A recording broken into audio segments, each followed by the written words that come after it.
Oh man, the US Treasury has decided to sanction Tornado Cash, a cryptocurrency mixing platform. What does this mean? What precedent have they just set? And can this actually be enforced? And what does it mean for you?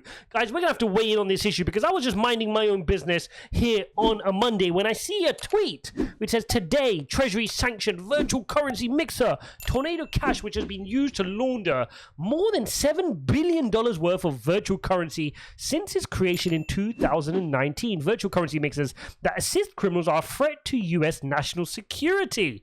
Okay, hold that thought, guys. Then I see a tweet from Secretary Antony Blinken who says, we'll continue to aggressively pursue actions against currency mixers laundering virtual currency for criminals. Today, US Treasury sanctioned virtual currency mixer Tornado Cash, which has been used to launder money for a US-sanctioned DPRK, okay, so North Korea, state-sponsored cyber hacking group. What a claim. I don't think they have evidence behind this, first of all, but second of all, we're going to cover off what does this mean. And first of all, I know some of you will be shouting, I don't know what a mixing service is. I'm going to cover that off for you as well. Guys, make sure you smash up the like button. As you can see here, a Tornado Cash works like this.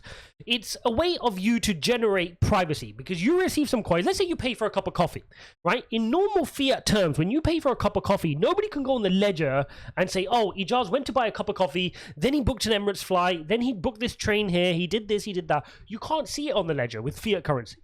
Right? Whereas with crypto, there's always that issue where the ledger is really good because it provides that audit trail, but at the same time, there's some things like which need to be ephemeral, which need to just disappear and you just be able to live your life without somebody being able to track that. Buying a coffee is a great example of that. So what things like mixing services do, and there's plenty of them, and the US has sanctioned Blender before, and now they're sanctioning Tornado Cash, is it's a mixing service. So what it does is, think of a massive pool of crypto, and what you do is, let's say you've got some ETH.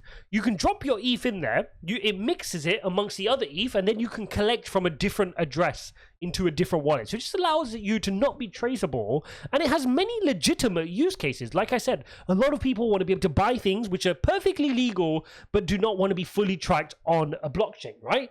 Now, what's happened here is that the US Treasury are coming out and saying we need to blacklist it. In other words, we're sanctioning. If any US resident uses Tornado Cash, they will be liable for huge fines and criminal activity. So this is huge, okay? So let's take a look here at the article.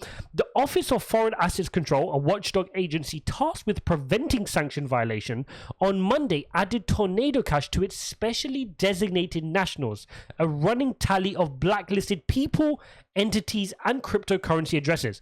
Now, it doesn't stop there, guys, because I went and dug in on another article, and you can find out that they weren't the only things that were barred. They also added 44 USDC and ETH addresses connected to the mixer on its list of specially designated nationals, okay? So they're claiming that these wallets are linked to $7 billion worth of crypto since 2019, including the 455 million stolen by what they're claiming to be North Korea affiliated Lazarus Group to do with the Ronin hack on Axie Infinity. Okay, that's the Ronin Horizon Bridge. Okay, so they're covering that off. They listed that all here, but the question is, why would they do this? Like, what are they gaining from this? I mean, you can look at here. They're giving some evidence to say, oh, look, when the hack happened here, you can see that the amount deposited went huge. And what we're saying here is, of course, you can obviously see that criminals are using mixing services, but does that mean you shut down the system for everybody? And that's the argument right now, is we know criminals use knives. We know criminals use guns. But do we shut down those systems for everybody? We know criminals launder fiat currency every single day. Do you shut down fiat currency? No. Right? So all this is an attempt to further antagonize and attack at the crypto space, which Gary Gensler is doing on one front. Now they've sanctioned this other body, I don't even know who these guys are, the OAFC, right, to come and do some nasty work as well, and to sanction Tornado Cash. So very, very interesting how the line they're taking now, because it's not okay just because criminals are using a software for you to be lazy and ban the whole decentralized app. And by the way, they can't ban it. To put things into perspective, they can't ban it. They can't turn this off. It's completely decentralized, Tornado Cashes, and anybody can use it. And trust me, they'll spin up another one. So whatever they're trying to do, they ban Blender. You can see that here on this article. They previously sanctioned Blender.io. Now they're sanctioning Tornado Cash. Do you think somebody who's going to launder $400 million plus is not going to find another mixing service or spin up their own for that much? Do you not think they're going to copy and paste the code and make their own mixer, right? And do that for a couple of months and get people to use it before laundering their cash? Is there not ways they can find out? So, you know, this is just a really, however you want to look at it, one, it just doesn't make sense. But two, even if you were to argue the position of the US Treasury, it's a super lazy way to address an issue. And it's clearly an issue. You can see criminals are using this route. It's an issue. Now address it. Be smart. But it just shows how far behind the US Treasury and their officials are in terms of understanding this technology. They don't understand it. And the reality is, they don't even understand their own system, which is fiat currency.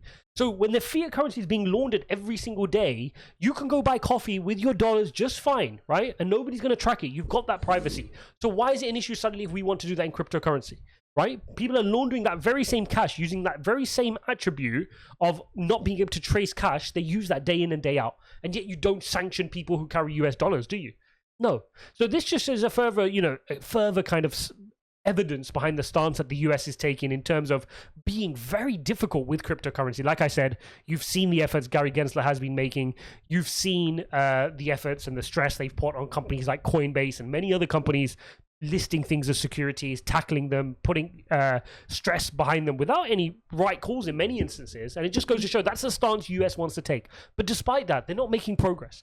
Companies continue to want to adopt Bitcoin. Individuals are continuing to go and buy Bitcoin. People are loading up and stacking sats in their crypto wallets, despite what the SEC do, because we know that what they're doing doesn't work. Traditional finance doesn't work. Inflation is rampant. They've got it wrong. So why should we let them govern the solution to their mess? And ultimately, that's where we stand now. So interesting to see that. And I guess these are things we have to stay on top of. But it just struck me as soon as I saw it that, first of all, it's not going to solve the issue. They'll spin up many, many, many more mixing services if that's what they redeem. So, and secondly, you know, it's just a known idea, a known concept that just because a criminal makes use of a tool, you do not ban the tool for everybody, right? Then you'd ban cars because people are doing insurance frauds or killing people on the road. You'd ban airplanes because of hijackings. You'd ban knives because of crime. You'd ban guns because of crime. No, but it doesn't happen, does it? So to be banning a mixing service which has perfectly legitimate use, as they've outlined in this article, perfectly legitimate use cases, just because a certain select group of people want to misuse it, is a lazy and wrong precedent to set in a very new, innovative, native space. So there you have it, guys. There is my take on what is going on with Tornado Cash. Let me know your comments. Weigh in below or tweet me at RealIjaz1 and I'll be happy to jump in on a conversation with you guys. Do be sure to check out the links in the description if you're going to buy any cryptocurrency using BYBIT or BitGet. I'll be taking some interesting trades if Bitcoin can get through this 24,000 level here on the daily candle close. And I'll see you in the next one.